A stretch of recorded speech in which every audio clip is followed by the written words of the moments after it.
오늘은 사도시대 교회사, 특별히 사도 바울의 2차 전도 여행에 대하여 살펴보기로 하겠습니다. 사도 바울의 2차 전도 여행은 안디옥에서 출발해 신라를 데리고 수리아와 길리기아를 방문하여서 이미 세워진 교회들을 경고케 하는 사건으로 시작합니다. 그 전에 사도 바울과 바나바는 함께 전도 여행을 하지 못하고 갈라지게 되는데, 그 원인은 바로 마가라는 요한, 즉 밤빌리에서 그 바울과 바나바의 전도 팀을 떠나서 자신의 집으로 돌아갔다 다시 돌아온 이 마가의 문제, 다시 돌아온 마가를 같이 갈 것이냐, 그렇게 하지 않을 것이냐는 문제에 있어서 바울과 바나바가 심히 다퉜다, 성경에 기록되어 있고, 그래서 바나바는 마가를 데리고 배 타고 구부로로 갔고, 바울은 신라를 택해서 형제들에게 주의 은혜 부탁을 받고 떠나서 수리아와 길리기아로 다녀서 교회들을 굳게 했다. 이렇게 사도행전 15장 36절에서 41절에 말합니다. 이제 이런 사건 이후에 바울은 신라와 함께 2차 전도 여행을 떠납니다. 그때 바울은 더베와 루스트라, 더베와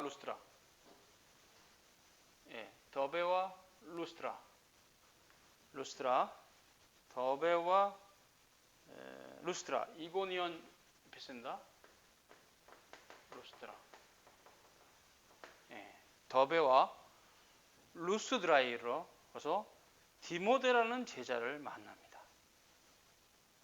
디모데의 부친은 헬라인이었고 어머니는 유대인이었는데, 디모데는 루스드라와 이고니아에 있는 형제들에게 칭찬을 받던 신실한 자였습니다.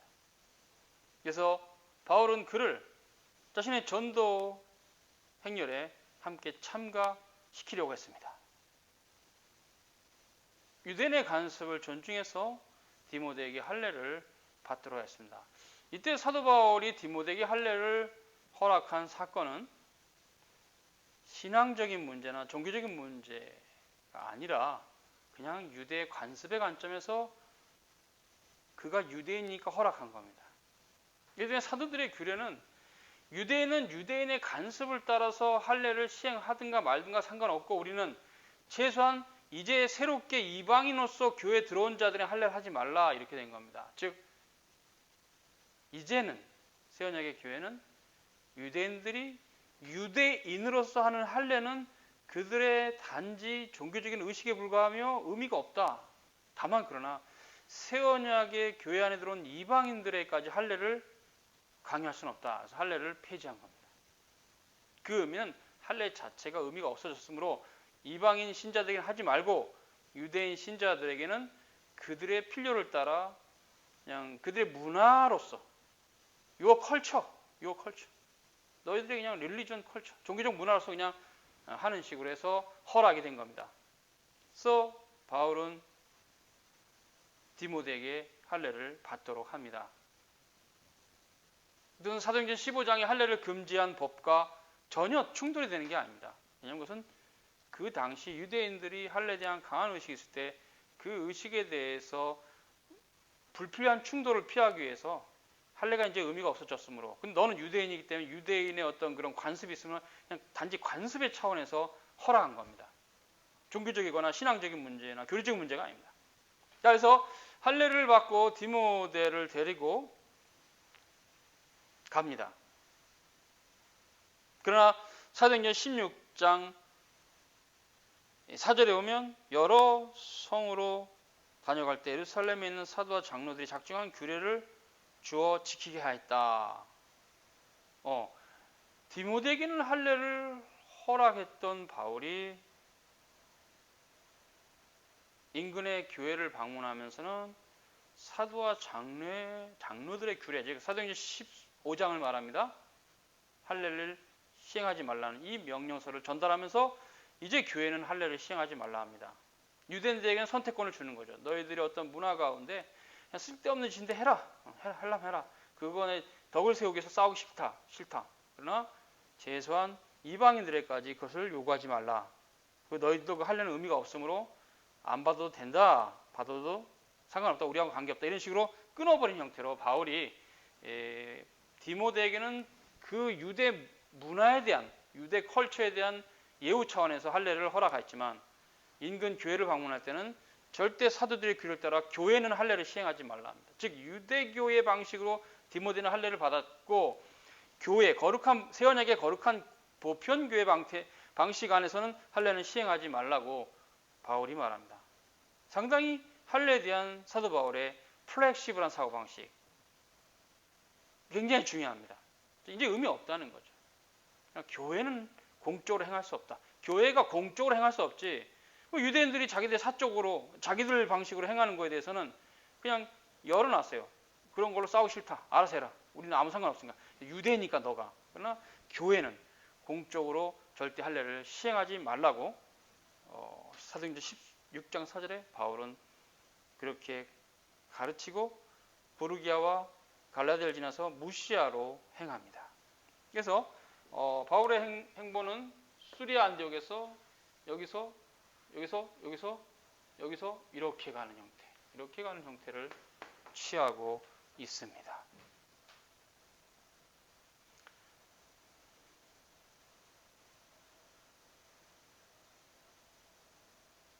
그리고 이제 미시디아 안디옥이 있고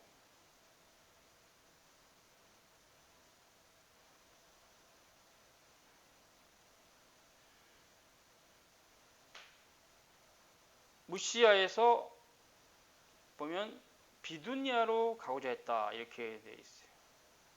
그러나 예수의 영이 허락치 아니하시다. 그래서 드로아로 갔다 이렇게 말하고 있어요. 즉 여기서부터 드로아 여기까지는 갈등이 있었고 바울이 가운데 하나님의 깨드린 기도의 응답 가운데 그때는 계시가 있었으니까 계시를 받아 드로아로 가게 됐습니다. 사도행전 16장 8절이죠. 비두니아로 가려고 했어요. 비두니아는 이쪽입니다. 그래서 이쪽에서 이쪽으로 가려다고 했다가 막혀지고 이쪽으로 가게. 하나님 성령께서 이쪽으로 이끄셨어요. 여기인데 여기 해변가인데. 그리고 이제 거기서 또 환상을 봅니다. 마게도니아 사람 하나가 서서 바울에게 손짓하면서 마게도니아로 건너와서 자신들을 도와달라 이렇게 환상을 봅니다. 사도행전 16장 9절인데요. 그래서 바울은 이것이 하나님 뜻이구나 하고는 마게도니아로 갑니다. 마게도니아는 지금 빌립보나 데살로니가 여기가 요건 전체를 포괄하는 겁니다. 그래서 배를 타고 이쪽으로 갔겠죠. 마게도니아의 첫 성입니다. 빌립보가. 사도 바울은 빌립보에서 여러 날을 머뭅니다. 사도 바울은 그곳에서 두아디라에서 온 루디아라고 하는 고급 옷감을 다루는 상인을 만나요. 그녀는 하나님을 경외하는 여인이었고 그 루디아의 마음을 주님께서 열으셔서 사도 바울의 말을 경청하게 하셨습니다. 그래서 그녀는 루디아죠. 사도 바울의 가르침을 따라 세례를 받았고 또 바울에게도 자신의 집에 머물러 있기를 간청했습니다. 즉 상인이었는데 꽤 좀 규모가 큰 상인이었기 때문에 집도 있었던 것 같아요. 바울이 머물 만한. 그래서 사도 바울이 루디아의 집에 머물게 되는데 이것이 바로 빌립보에서 세워진 첫 지교회 오이코스 에클레시아, 흔히들 가정교회입니다. 그래서 장로교의 그 교리 가운데 보면 이 오이코스 에클레시아의 가정교회는 파티클라 처치, 즉 지교로 봐야 됩니다. 루디아가 빌립보 교회에 세워진 빌립보라는 그 지방의 교회들의 여러 교회들 가운데 첫 지교예요. 오이코스 에클레시아, 첫 오이코스 에클레시아, 즉 가정교회, 그것은 파티클라 처치 지교예요. 그래서 가정교회 지교는 같은 개념입니다. 성경은 그걸 말하고 있어요. 그리고 빌립보 전체는 하나의 폴리스, 이건 빌립보 노예로 봐야 돼요. 그래서 에클레시아는 항상 노예로 보는 것이 맞습니다. 그 성읍들은 단지 교회가 하나만 세워질 만큼 작은 지역이 아니에요. 한 동네에도 교회가 여러 개 세워질 수 있을 만큼 넓은데 조그만 행정구역도 빌립보 폴리스 안에는 당연히 교회가 하나 있을 수가 없어요. 빌립보 교회라는 것은 빌립보라고 하는 행정구역 안에 있는 모든 오이코스 에클레시아, 즉 지교회들의 집합체 개념입니다. 그래서 빌립보 교회는 곧 빌립보 노예예요. 됐죠? 그래서 빌립보의 노예가 세워지기 전에 첫 지교회가 거점으로서 세워진 것이 루디아의 집입니다. 루디아의 집은 빌립보 교회의 첫 가정교회입니다. 사도 바울은 빌립보 교회를 세우는데 그 거점으로 루디아의 집에 있었고 거기서부터 이제 계속 이렇게 교회를 세울 수 있는 역사에 있어서 빌립보 교회가 세워진 겁니다. 빌립보 노예가 세워진 거죠. 그럼 우리는 추정할 수 있습니다. 바울은 루디아의 교회, 루디아의 집을 오이코스 에클레시아, 가정교회, 즉 지교회로 거점 삼고 다양한 그 행정구역 안에 여러 또 지교회를 세웠을 것입니다. 그럼 그 지역을 또 다스려야 될 장로들이 필요했기 때문에 그 장로들을 또 세웠을 거예요. 그 중에서 신실하고 하나님의 말씀을 잘 가르칠 만한 자를 세워서 거기서 꽤 오랫동안 머물러 있다고 그랬으니까 빌립보가 꽤 오랫동안 머물러 있으면서 거기서 이렇게 각 지교회를 다스리는 장로들을 세웠고 그 장로들의 집합체로서 장로회, 즉 노회가 구성이 됐을 겁니다. 그 노회가 구성이 되면 바울은 떠납니다. 그렇게 했어요. 그래서 모든 교회는 실은 에클레시아 이코르 프레스베토리온, 한국말로 빌립보 교회 이코르 빌립보 노회, 이거 보시면 됐습니다. 성경이 그걸 말합니다. 자, 그래서 사도행전 16장 17절 그 어간에 보면 바울이 하루는 빌립보에 거주할 때 귀신 들린 한 여종을 만나게 됩니다. 그 지방에 있을 때인데 점을 쳐서 주인에게 재물을 많이 벌어줘, 즉 점이 맞았나 보죠. 그 굉장히 위험한 짓이죠. 근데 그 여종이 사도 바울을 보자 막 소리를 치면서 이 사람은 지극히 높으신 하나님의 종이다, 구원의 길을 전한다 막 이러니까 계속 바울을 쫓아다니면서 괴롭히는 겁니다. 바울은 심히 괴로워서 그때 성경 보니까 그 귀신 들린 여종 고쳐져요. 예수 그리스도의 이름으로 내가 내게 명하노니 나가라, 귀신아 떠나가라, 그렇게 했겠죠. 뭐 그때는 그런 능력이 계시적 표적으로 있었으니까 이거 흉내내면 안 됩니다. 절대 이건 사도적 권능입니다. 귀신이 즉시 나갔고 이제 여종이 고쳐졌어요. 그런데 이 고쳐진 게 문제였습니다. 왜냐하면 그 여자가 고침을 받기 전에는 귀신에 의해서 지배받으면서 막 점을 띡띡 쳤는데 아주 많은 영험한 점을 쳤는데 귀신이 떠나가 보니까 여종이 그런 영험한 능력이 없어진 겁니다. 재물을 모으고 있었던 그 여종의 주인이 화가 난 거죠. 왜? 그 사도 바울이 그 여종에게서 귀신을 쫓아냈으므로 자기들이 돈을 못 보게 됐기 때문에. 그래서 고소했습니다. 사도행전 16장 19절에 나옵니다. 결국 사도 바울은 한 영혼의 생명을 정상적인 상태로 돌려준 것이 죄가 돼서 로마 당국에 체포되었고 사도행전 16장 20절에 오면 퇴장을 당했다. 그리고 감옥에 갇혔다 이렇게 되어 있습니다. 근데 이 감옥에서 놀라운 일이 벌어집니다. 바울과 실라가 빌립보 감옥에서 하나님께 기도하고 찬송할 때 큰 지진이 나서 옥토가 움직이고 문이 다 열리고 모든 사람이 착고가 다 벗어졌어요. 당연히 바울과 실라도 그렇게 되겠죠. 졸고 있던 간수가 깨어서 감방 문이 다 열리고 제수들이 다 도망간 것을 알고 아 이제 죽었구나 하고 자결 하려고 할 때 사도 바울이 그 간수의 죽음을 막았어요. 내 몸을 상하게 하지 말라. 우리가 다 여기에 있노라. 사도행전 16장 28절입니다. 이에 간수가 등불을 구해가지고 뛰어들어가서 벌벌 떨면서 자기 책임인데 다 감옥에 갇힌 사람이 도망갔으니까 큰일이죠. 바울과 실라 앞에 엎드립니다.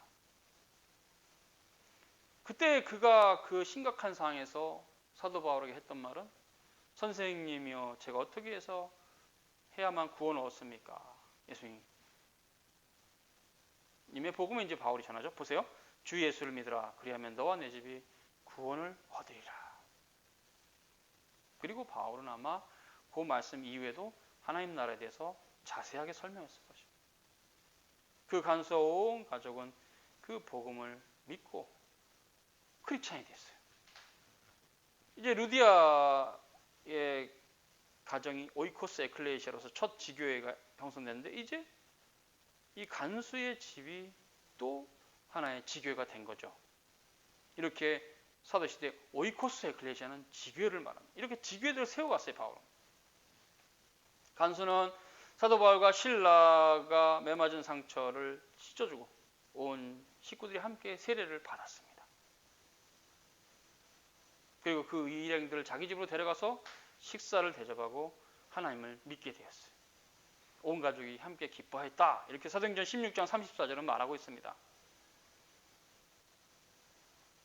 그 다음날 해가 떠오르을 때 행정관들이 직원들을 보내서 사도 바울과 그 일행을 놓아주라고 석방을 명합니다. 그러나 바울이 그때 이제 이 말을 하죠. 너희들이 내가 로마 사람인데 로마 사람이 우리를 재판도 하지 않고 피플 사람들 앞에서 때리고 감옥에 보냈으니 너희들 절차가 문제가 있다. 이 일을 진행하는 몰래 내보내려고 하느냐. 행정관이 직접 와서 우리를 데리고 나가라. 이렇게 말한 겁니다. 그러니까 이제 놀란 거죠. 유대인으로서 뭐 별 가치 없는 사람인 줄 알았는데 사도 바울이 나면서 로마의 시민권자였으니까 굉장한 거죠. 바울이 로마 사람이란 말을 듣고 겁을 내서 이제 행정관이 달려옵니다. 사과하고 달래고 죄송합니다. 잘못했습니다. 이렇게 했겠죠. 그래서 바울은 신라와 함께 감옥에서 나와서 루디아 집에 제자들을 만나보고 그들을 격려하고 그것을 떠났다. 이렇게 사도행전 16장 40절이 말합니다. 자, 이게 이제 빌립보 교회 사건입니다. 빌립보 교회. 그리고는 빌립보는 이제 그렇게 해서 전도가 됐고요. 그 다음에 이제 데살로니가 교회 설립의 역사가 성경에는 나오고 있습니다. 그것은 사도행전 17장 1절인데요. 사도 바울과 신라는 암비볼리와 아볼리아를 거쳐 데살로니가 갔다. 거기 유대인의 회장이 있었다. 이렇게 말하고 있습니다. 바울은 데살로니가, 이제 데살로니가죠. 데살로니가에 가서 거기 회당에 들어가서 3주 동안 안식일에, 즉 토요일이죠. 지금으로 치면 성경 말씀을 가지고 사람들과 토론했습니다. 구약에 이미 그리스도에 대해서 잘 나와 있기 때문에 바울은 구약을 갖다 땡기면서 예수 그리스도의 죽으시고 부활하신 십자가의 고난과 부활을 증거했어요. 복음을 증거한 거죠. 그러니까 적지 않은 헬라인 중에서 개종한 경건한 자들이 바울을 쫓았어요. 귀부인들도 있었습니다. 이 사건은 유대인들에게 시기를 받는 계기가 된데 유대인들이 도무지 바울하고 말로는 못 이기겠다. 논리가 정연하고 명쾌하다. 뭐 분명하다. 틀림이 없다. 도무지 말로는 못 이기겠으니까 사실관계가 분명하니까 즉 우리 시대로 표현하면 팩트 체크가 끝나고 맞으니까 예수님이 바로 구약이 말씀하신 그분인지 맞으니까 이분들이 이제 할 수 있는 것은 결국 아몰랑입니다. 아몰랑. 몰라. 너희들 그렇게 말하는 거 난 몰라. 사실관계가 분명히 드러났을 때 외식하는 자들의 특징입니다. 그거를 인정할 걸 인정하지 않고 이제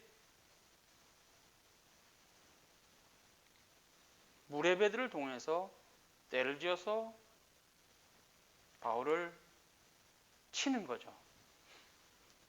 틀린 걸 아니까 자기들이 그거를 인정하기 싫으니까 또 억지를 부린 거죠. 그래서 얘네들 죽여야 되겠다. 얘네들 진리를 알고 있는 얘네들 죽이자.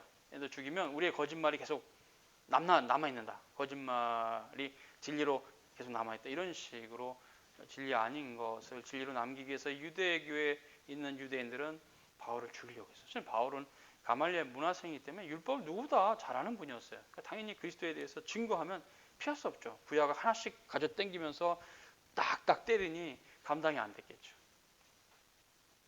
유대인들은 무레배를 동원해서 때를 지어서 성읍을 소란케 하고 사도 바울과 신라를 잡고자 야손의 집을 덮칩니다. 근데 야손의 집에는 사도 바울과 신라가 없었어요. 그러니까 야손과 또 기독교로 개종한 신자를 잡아다가 이 당국자들 앞에 세웁니다. 여기 이 사람은 온 세상을 요란케 하는 사람을 숨겨준 사람입니다. 나쁜 사람이다. 이렇게 이제 유대인들은 야손을 고소했어요. 이 종교를 믿는 자들은 가이사의 명을 거역하며 다른 왕을 섬긴다고 그럽니다. 예수라는 왕이 있다고 그럽니다. 얘네를 잡아 죽이세요. 얘네는 로마 시민도 아니에요. 이런 식으로 했습니다. 데살로니가 성읍의 군중과 관원들이 이 말을 듣고 소동을 했다. 그런데 관원들은 야손과 다른 신자들을 보석금을 받고 풀어줬다. 이렇게 17장 9절이 말하고 있습니다. 사도행전 17장 9절. 데살로니가의 사건입니다. 데살로니가. 여기서부터 쭉 가서 여기까지 이르렀죠. 사도 바울이.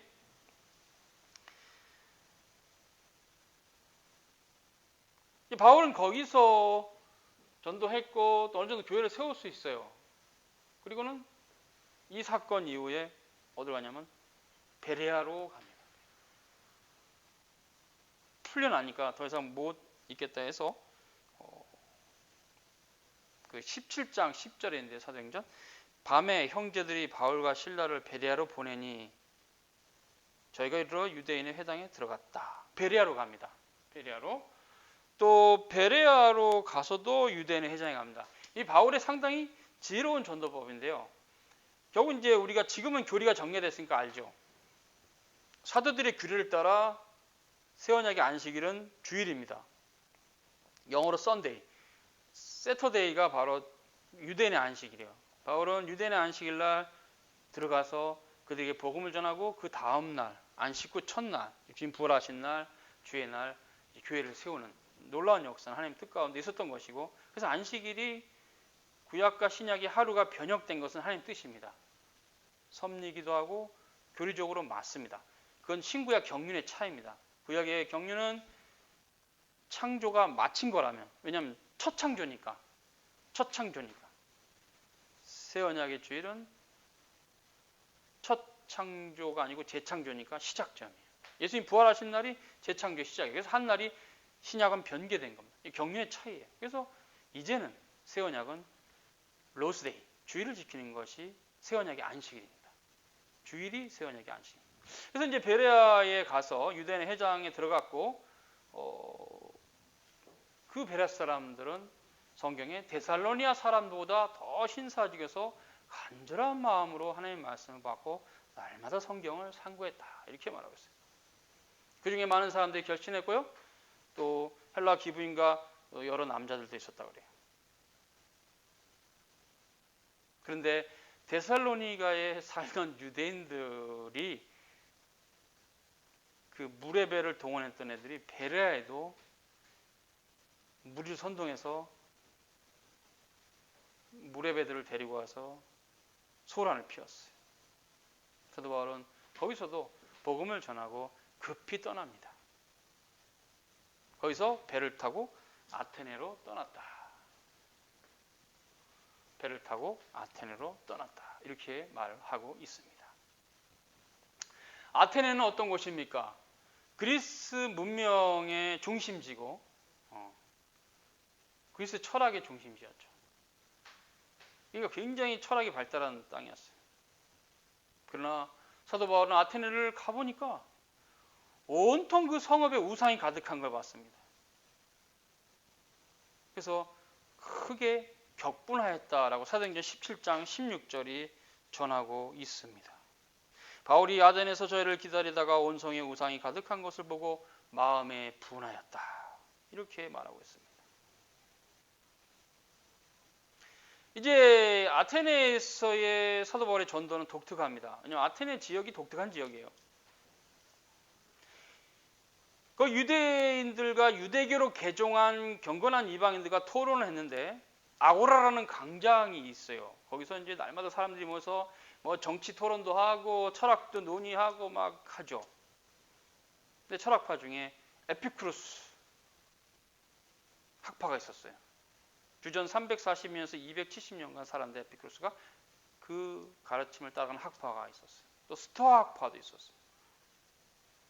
그래서 사도 바울과 증언했습니다. 야, 너의 가르침이 뭐냐? 신기하다. 우리에게 좀 자세히 얘기 좀 해달라. 사도 바울이 예수 그리스도의 복음을 증거했겠죠. 그러니까 어떤 사람은 이 말쟁이가 무슨 말을 하나 좀 들어보자. 이 사람은 다른 신을 전하네. 이렇게 이제 다양한 생각들을 가지고 바울에게 응대했어요. 예수 그리스도의 죽으심과 부활을 바울은 온전하게 증거했습니다.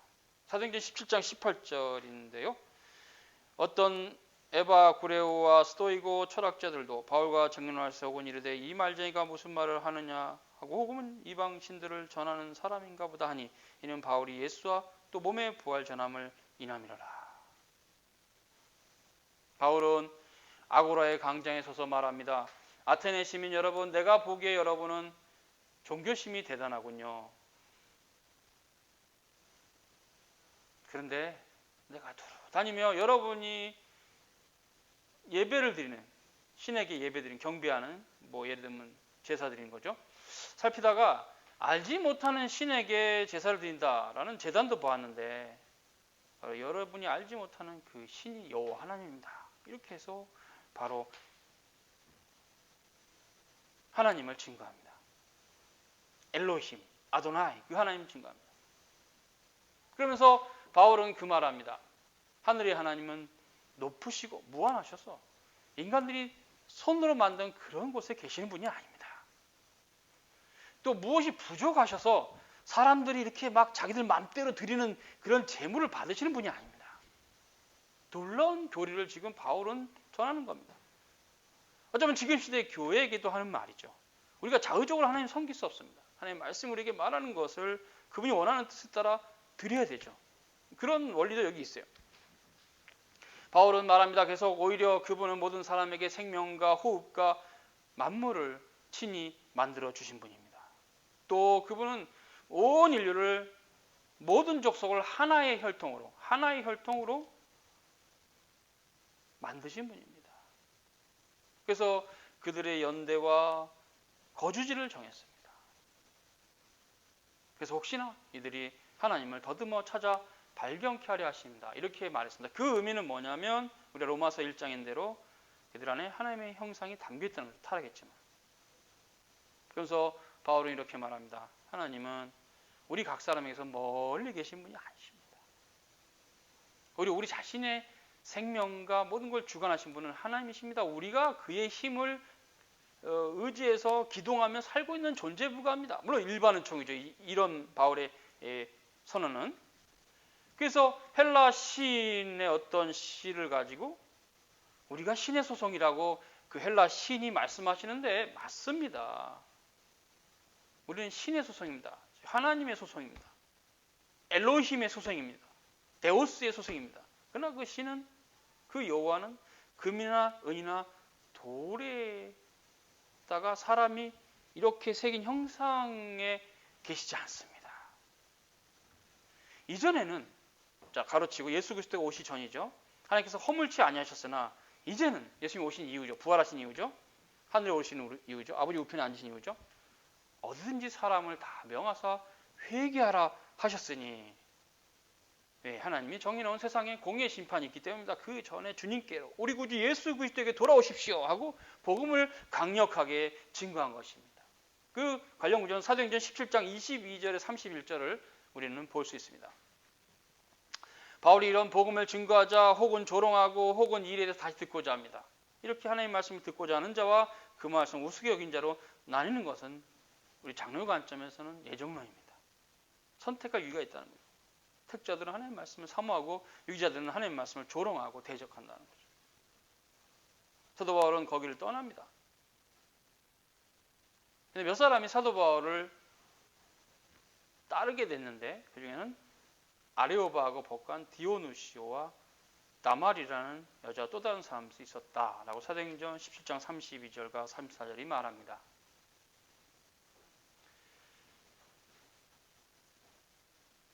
이제 바울은 거기서 고린도로 갑니다.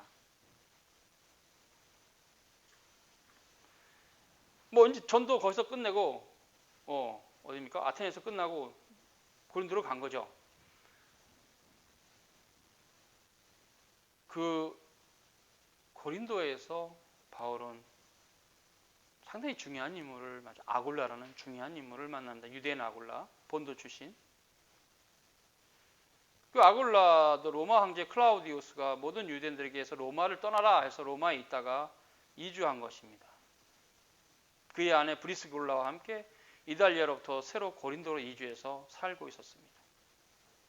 사도 바울은 그 신실한 두 부부와 함께 복음을 전하면서 또 함께 아마 그가 장막 치는 일이 있었기 때문에 일을 또 했다 그랬어요. 함께 그들과 함께 일을 하며 복음을 전했다 이렇게 말했어요. 그리고 안식일은 해당에 토론하고 유대인들과 헬라인에게 복음을 권면했다.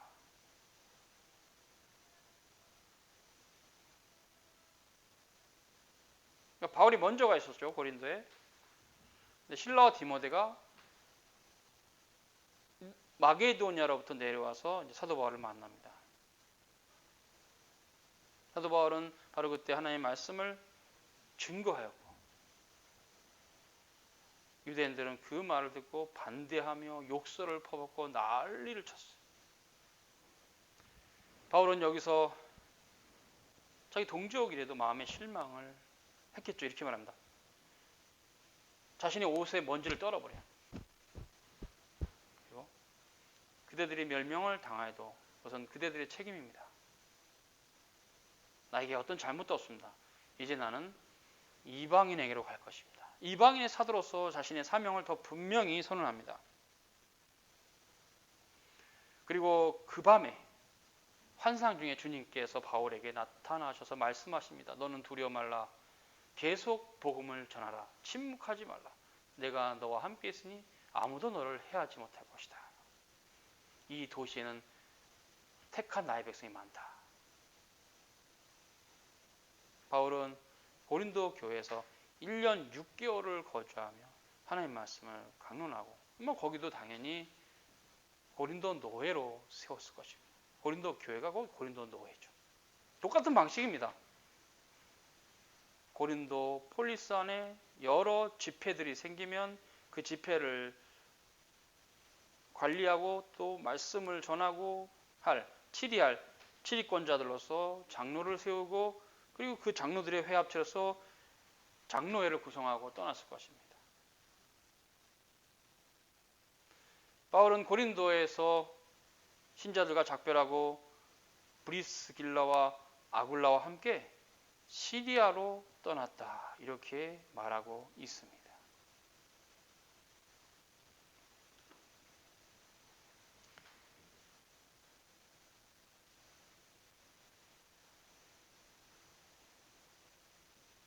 이제 바울이 시리아 지역에서 도착한 성은 에베소입니다. 에베소에서 또 유대인과 변론합니다.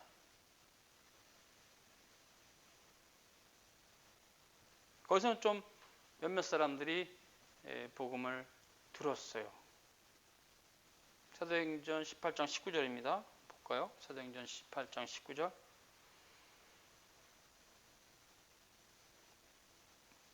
18절서부터입니다. 바울은 더 여러 날 유하다가 형제들을 작별하고 배 타고 슈리아로 떠나갈새 브리스길라 아굴라도 함께 하더라. 바울이 일찍 서원이 있으므로 갱그에서 머리를 깎았더라. 에베소에 와서 저희를 거기 머물러 두고 자기는 회당에 들어서 유대인과 변론하니 여러 사람이 더 오래 있기를 청하되 허락지 아니하고 작별하여 가로되 만일 하나님의 뜻이면 너희에게로 돌아오리라 하고 배를 타고 에베소를 떠나 가이사라에 상륙하여 올라가 교회의 안부를 물은 후에 안디옥으로 내려가서 얼마 있다가 떠나 갈라디아와 부르기아 땅을 차려다니며 모든 제자를 굳게 했다. 이 바울은 에베소를 떠나 다시 이제 수리아로 가기 전에 이쪽을 들러서 올라가는 형태가 되었다. 이렇게 말하고 있습니다. 그러면서 이제 거기 지방을 돌아다닐 때 이렇게 복음을 전하고 또 다시 또 견고하게 교회를 그렇게 했다고 말합니다. 오늘 3차 전도여행 바울의 살폈습니다. 수고하셨습니다.